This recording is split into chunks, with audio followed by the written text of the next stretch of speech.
Claremont is like a human being, or perhaps a soul that invokes civilization for redress. Except for the army that day and night passes through, its streets there are not inhabitant. There is not a living being. It is absolute desolation. Pauline Sands Lee is my great-grandmother.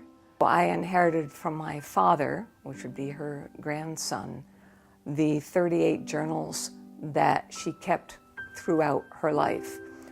In particular, the journals that she kept when she was in France during World War I as a part of the American Fund for the French Wounded, I think have historical significance. So she writes on her stories back to the States these little personal things to personalize the war and to drum up donations to support the French people in this time of need.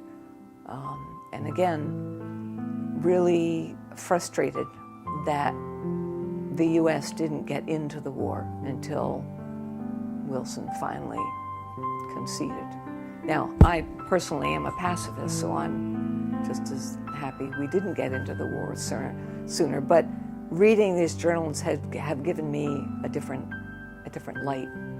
Her attitude was that war is terrible, but she very strongly expresses her feeling that if they didn't have this war, the Kaiser would take over the world. And that would be terrible because he was a beast.